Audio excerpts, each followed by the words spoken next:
Hello everyone, I'm Andrew Howard from Boating New Zealand. Today we have a very special review.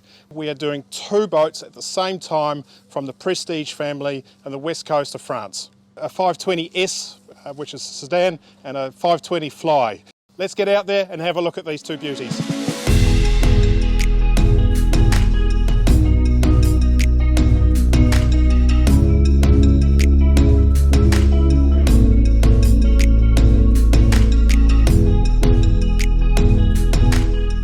Prestige is part of the well-known Jeanneau family. In New Zealand, we know this group as designers and builders of sailing yachts, but they were also one of the pioneers of fiberglass powerboats.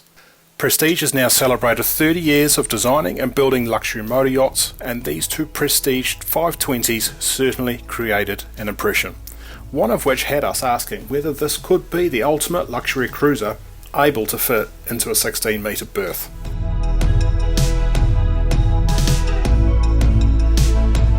At 52 feet in length, these Prestige models disguise their size, as there is full stand-up room in every part of the vessel. One of the lasting impressions of both versions is the abundance of different livable spaces on board, with 3 large cabins, 2 seating areas in the saloon, significant lounging spaces on the bow, the stern and flybridge, and the large transom. The Prestige 520F and the 520S offer plenty of usable options. For its size and features, it is a relatively light boat, at 15.5 tonnes for the Flybridge model, and the sedan, according to the manufacturer, is about 100 kilos lighter. But with 1300 litres of fuel in twin fuel tanks and 636 litres of water, the 520 has a useful and cost-effective range, which, with today's raging fuel price increases dominating conversations around the water cooler, is a very important consideration. With the optional locally fitted water maker, travelling further afield or spending a week or a month on board is quite feasible. Of the two boats we tested, one had a pair of Volvo IPS 600 440 horsepower engines, while the other had a pair of Volvo 480 horsepower engines.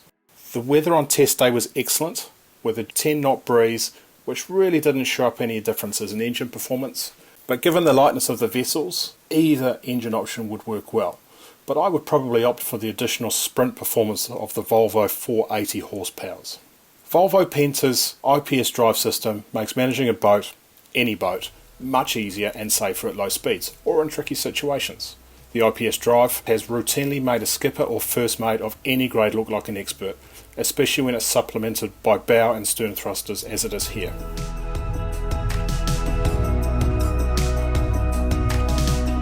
Both versions of the 520 were semi-planing at 12 to 13 knots and fully planing at 18 to 19 knots. At full throttle we had both versions running at 28 knots and 3500 RPM. No matter the speed, the hull always felt like it had good grip, with responsive handling and great visibility from either helm station. We always felt safe and in control. The Cockpit Helm Stations and the additional helm in the Flybridge model provided very comfortable seating for 2 people, with excellent visibility ahead, including towards the anchor on the bow and over the port and starboard sides of the hull. The Helm Stations had a Raymarine digital electronics package, but of real note was how easy it was to access switches and controls and view all of the instruments and gauges without having to move or shuffle in the seat.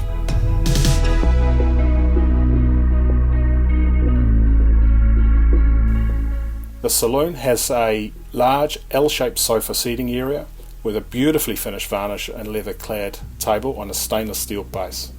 The table can be unfolded to accommodate up to 8 people, and the stainless base can be optioned with an electronically controlled hydraulic lift that will lower the table, allowing it to be turned into a double bed. A TV screen is hidden away here too, which is also raised and lowered electronically.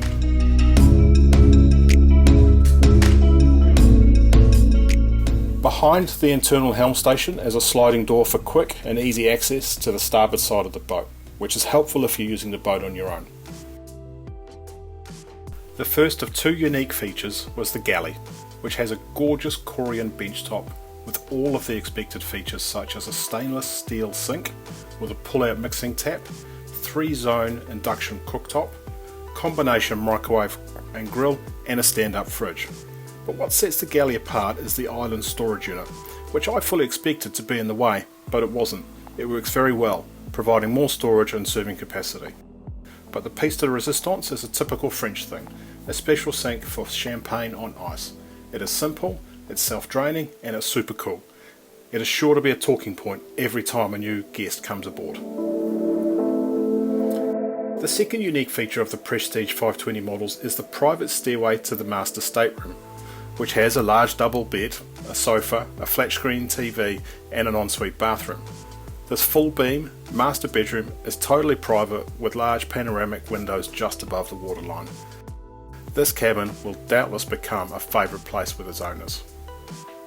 The master ensuite has a separate, well-sized shower compartment, fresh water, electric toilet, and ample storage space. This, combined with the Korean benchtop and sink, make for a well set up bathroom. The separation of the master bedroom from the rest of the vessel is a feature that sets Prestige apart from many others in the market in this size range. We love it, and it will make long range cruising with other families and friends that little bit easier. Forward of the Helm Station, down the companionway that hides the washing machine and dryer, is the VIP stateroom, the guest bedroom and semi-ensuite main bathroom. The stateroom's double bed converts into two singles, whilst the guest cabin has two singles that convert into a double. Both rooms have plenty of natural light, LED overhead and reading lamps, AC and USB plugs galore, and cleverly hidden blinds for every window with a good amount of storage.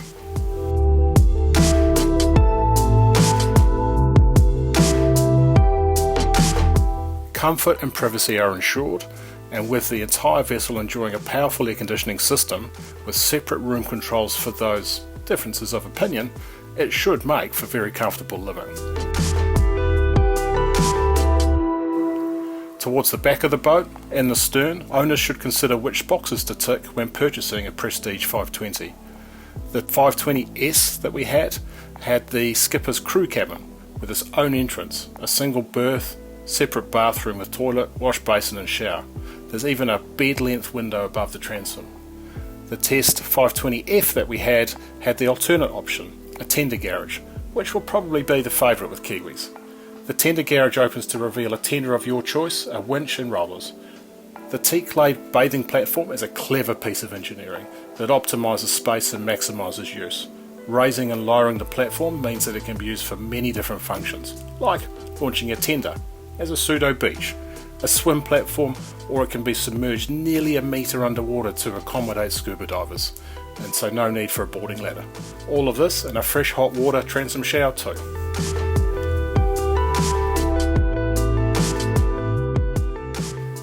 The Flybridge Helm Station comes with a full complement of instruments, gauges and engine controls, including the manoeuvring joystick. The helm seat is comfortable and provides excellent visibility in every direction. The sun pad and seating areas are enormous, and you could readily host a lot of guests for an afternoon.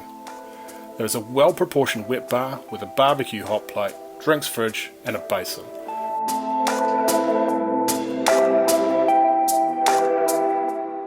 Overall, the Prestige 520's design is clever. It's very clever, with just enough of that difference that we've come to expect from a French-designed craft.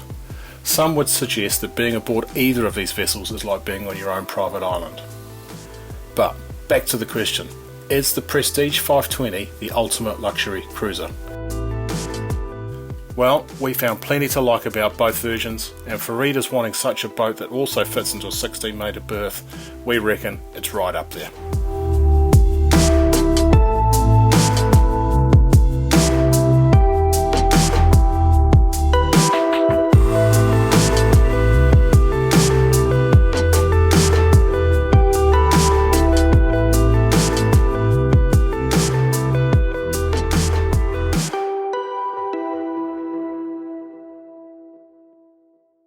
John Ecclestone from Boating New Zealand.